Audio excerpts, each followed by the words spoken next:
Existing in code, video games are an art form whose creation is gatekept in ways other mediums are not. Many of the games seen on store shelves are the result of thousands of man-hours and years of hard work. A strong vision along with good time management, team cohesion, and a hell of a lot of diplomacy are necessary just to get that far. It is not an easy journey and many games stumble along the way. Development hell is where console games go to die.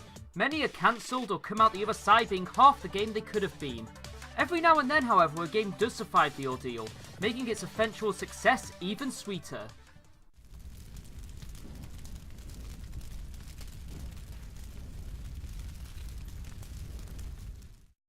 At E3 2001, Nintendo unveiled their next-generation successor to the Nintendo 64, and wowed audiences with the visual detail of Pikmin, Rogue Squadron 2, and Super Smash Bros. Melee. Those weren't the only games on show, however, as Nintendo also teased future projects. While these games excited the E3 audience, no other game ignited as much cheer as Metroid Prime. Metroid Prime was not handled by Nintendo themselves, but a new development studio in Texas called Retro Studios. Retro would preview two games at E3 that year, Metroid Prime and Raven Blade. Not much is known about Raven Blade other than it was to be a third-person action RPG. By the time of its E3 showing, Raven Blade had already endured 2 years of development trouble and was promptly mercy-killed shortly after.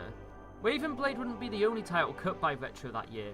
The cancellation of multiple projects saw the studio downsize, letting people go or moving them to assist Metroid Prime. By the end of 2001, Prime was the only title in development at the studio. In May 2002, Nintendo invested a large stake in Retro, making the studio a subsidiary.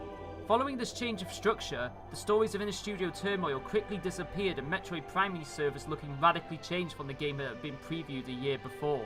On November 17, 2002, Metroid Prime released to a blisteringly favourable critical reception and to this day remains one of the highest rated Nintendo games of all time. Retro Studios has continued to put out quality games without fail, creating a trilogy of Metroid games and rebooting the Donkey Kong Country series. They are without question one of Nintendo's most valuable studios. It is easy to take what it achieved for granted, but the original Resident Evil was a major stepping stone in 3D game design.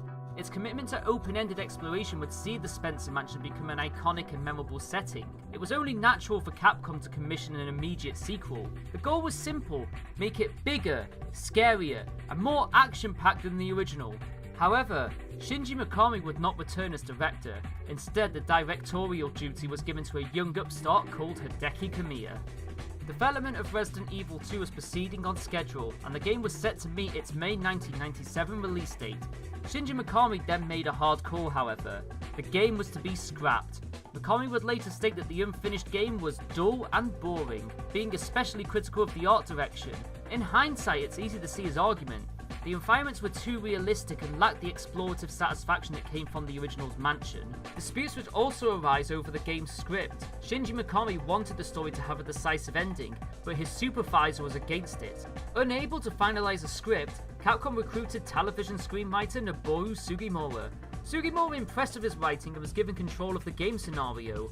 One of the most noteworthy changes in Sugimura's version was the introduction of Claire Redfield as the game's co-protagonist. Claire's backstory as the sister of Chris Redfield from the original game created a greater sense of cohesion between the titles. After a year of being redesigned and rebuilt from the ground up, Resident Evil 2 would finally arrive in January 1998 and be an enormous success for Capcom, selling over 5 million copies and spawning a critically acclaimed remake. The game would solidify Shinji Mikami, Hideki Kamiya, and Noboru Sugimura as top names at Capcom, giving them free rein to do what they wanted with the series' future titles. It was the start of something beautiful. Resident Evil 2 wouldn't be the last of its series to go through a troubled development. Shinji Mikami would begin working on the creation of Resident Evil 4 after wrapping up the development of Dino Crisis in 1999. The project would once again see a partnership between Shinji Mikami, Hideki Kamiya, and Noboru Sugimura. Originally directed by Hideki Kamiya, he proposed with Sugimura his vision of a more stylish Resident Evil, one which followed the exploits of a superhuman protagonist who would use his powers to fight monsters. Mikami was not convinced. He felt the game was too detached from what Resident Evil should be, and requested it be made into a game of its own. Kamiya's game would go on to become Devil May Cry, a breakout hit for the young director. Meanwhile, Having come to heavily dislike the PlayStation 2 hardware, Shinji Mikami would make an exclusivity deal with Nintendo. This deal would see future Resident Evil titles be released as GameCube exclusives. Resident Evil would receive a remake, while Resident Evil 0 would have its development moved over from the N64. Resident Evil 4 was to join them. Resident Evil 4 would go through multiple iterations during its production. The game's first public reveal came at the 2002 Tokyo Game Show. Directed by Hiroshi Shibata, the game would have seen Resident Evil 2 protagonist Leon Kennedy infiltrate a castle owned by the villainous Umbrella Corporation, with our hero being stalked by a mysterious black fog. Not much else is known about this iteration of Resident Evil 4, but it is commonly believed that many of the game's concepts were repurposed for Resident Evil 5.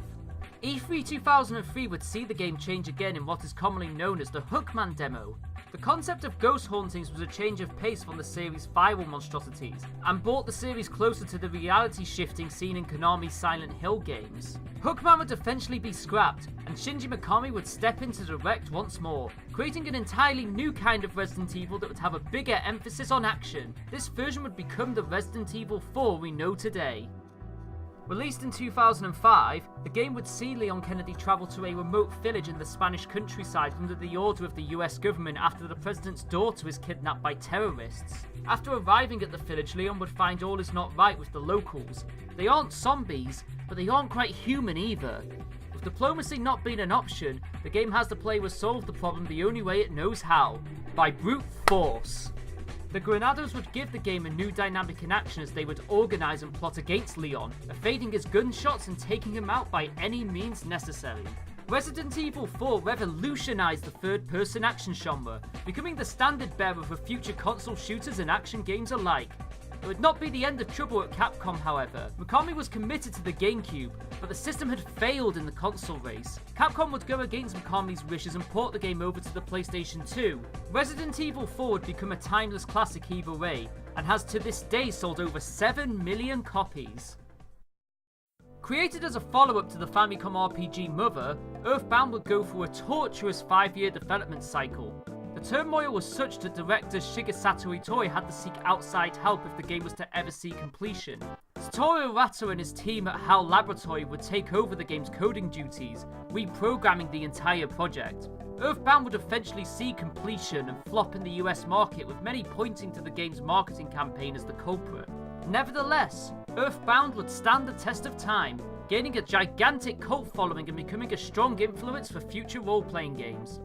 After the completion of Earthbound, Shigesato Itoi and his team would immediately start development on Mother 3. Mother 3 was planned for release on the Super Famicom but was quickly moved to the Nintendo 64. On more powerful hardware, the Mother team believed they would be free of the technical limitations that would have plagued them on the Super Famicom. They quickly found their assumption debunked, however, as their plans outstripped the technical capabilities of the Nintendo 64, causing development to move over to the upcoming Nintendo 64 Disk Drive add-on. Plans to launch with the disk drive in 1999 were swiftly cut due to the commercial failure of the add-on. The game would move back to the N64 where it was expected to release the following year, but then disaster struck. Itoi would announce in August 2000 that Mother 3 had been cancelled. The 3D engine had increased complexity of the project and the game was only 30% completed. Although the 6-year project had ended in failure, Nintendo was still keen to see the game come into fruition. In 2003, Nintendo announced that development had restarted on the Game Boy Advance, retaining the plot, settings, and gameplay from the original while being rebuilt in a 2D engine. After a decade in the making, Mother 3 would finally see release in 2006, immediately becoming a bestseller. However, despite its local success and its protagonist appearing in Smash Bros., the game never saw a release outside of Japan. Western fans were disappointed when they realised the game would not be localised. Not wanting to see the work go to waste, they organised and created their own translation of the game. To this day, the fan translation remains the best way to play Mother 3 in English. That Nintendo have never intervened implies the company has no plans to bring the game over to the West anytime soon, but with the growing influence of Earthbound, the release is never outside the realms of possibility. Video games are a medium with an almost limitless potential, a door into worlds and situations we could otherwise never experience. This is the power of the medium, not the power to observe a different time and place, but the power to exist in them. Yu Suzuki's Shenmue lives by this ideal and remains one of the most ambitious video games of all time. Yu Suzuki joined Sega in the 80s and quickly established himself as the company's biggest hitmaker, creating experiences that were simply not possible on console hardware. His knack for pushing technological boundaries would follow him into the 90s, with his AM2 studio being at the cutting edge of games technology. We had seen the future, and it was 3D. As the 90s raged on, it became increasingly obvious that arcades were on the decline. Sega needed a new game to help their struggling console business. Yu Suzuki was given free rein by Sega to create the killer app that would turn their fortunes around. Development of Shenmue would begin in 1996 as a Virtua Fighter RPG before swiftly changing to an original work. Suzuki would recruit the help of screenwriters, playwrights and film directors to realise the potential of his story, a martial arts epic made in the traditions of Chinese cinema. Progress had been made on the Saturn, but by 1997 the reality would catch up with Sega. The Saturn was doomed to failure. With the Saturn dead, Sega would bank their future on their next generation Dreamcast and move all upcoming projects onto the system.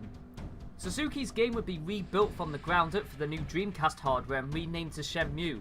Sega boasted that Shenmue would belong to a whole new genre of video games called Free, Full Reactive Eyes Entertainment, a reference to the player's freedom to interact with almost anyone or anything in the game world. The world design was one of the main selling points of Shenmue, being a faithful depiction of the Dobita precinct in Yokosuka, Japan. The design team would work with internal decorators to create over 1,000 rooms and locations. The game would also feature over 300 unique characters, each with their own schedules and interactions. AM2 also utilised meteorological records to create an in-game algorithm for generating weather changes and day-night cycles matching those of the real-life Yokosuka in 1986. Shenmue would also call upon real-world iconography, with Coca-Cola and Timex products featuring in the game. Sega would add their own touch by including playable Hang-On and Space Harrier arcade machines in the Dobita arcade. No expense was spared on attention to detail. The world had to feel alive. The overarching ambition of the Shenmue project would take its toll on AM2. By 1999, the project's focus had shifted to fixing bugs, with the team finding hundreds of them on a daily basis. There wasn't time to fix all the bugs either, so the developers had to improvise. Non-playable characters are blocking each other from using the convenience store doors? Just make the door wider! The English localization was also hindered, with all recording taking place in Japan, greatly restricting the scope of available actors and resulting in a low-budget audio production that would see the game's English dub become the subject of mockery. 持ってないです。勘弁してください。持ってねえ。ふざけんなくれ。やめろよ。なんだてめえは。今だけ流行んねえぜ。カツアゲなんてよ。I don't have no more. Please leave me be. Huh? No more? Don't mess with me! Stop it. And just who are you? Don't you know that blackmail is way uncool? Thinks you stop it? Releasing just short of the new millennium, Shenmue would be the most expensive video game ever developed, costing over $45 million to produce and market. That wouldn't be the end of Shenmue's development, however. Many pieces of promotional material contain scenes that were completely absent from the final game. As it would turn out, the cost of the Shenmue project covered not one, but two titles, with the second game being developed during the production of the first. A wise decision which would see Shenmue 2 released less than 2 years later. The sequel would be more action-focused than the original, abandoning the slice-of-life structure for a story with frequent twists, revelations, and action set pieces as the player moved closer to solving the mystery behind their father's murder. Both Shenmue games would release to critical acclaim, but things would not be all well at Sega. The Dreamcast had been run off the market by the PlayStation 2, ending Sega's run as a platform holder. Sega no longer had funds to spare on another Shenmue project. The games were popular, but their high costs made it hard to break even. The Shenmue saga was officially in limbo. Sega would not give up on Shenmue, however, and would announce Shenmue Online in 2004. Come 2007, little progress had been made, and the game would be quietly cancelled. Hopes for a third entry would take another hit as Yu Suzuki would step down as the head of AM2 in 2008. 2010 would see Suzuki's new studio release Shenmue City for mobile phones in Japan. It would fail to catch on, however, and be discontinued only a year after launching. The series looked all but done for, and fans were ready to move on. There would never be a Shenmue 3. Now this is very much their project, but we wanted to celebrate their announcement on our stage, since this is a game that PlayStation fans have been very, very, very vocal about.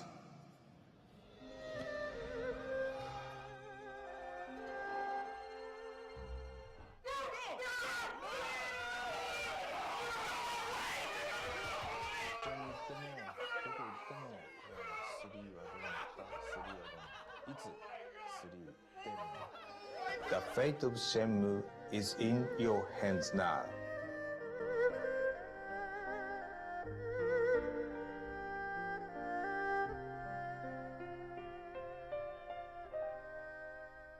Perhaps there is a lesson to be learned from Shenmue.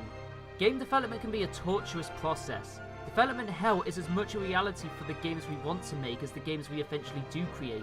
The story of Shenmue is a story of struggle. The story is not yet over, and anything can happen. But for the first time in years, we can say with confidence that there will be a Shenmue 3. And that is a wonderful thing.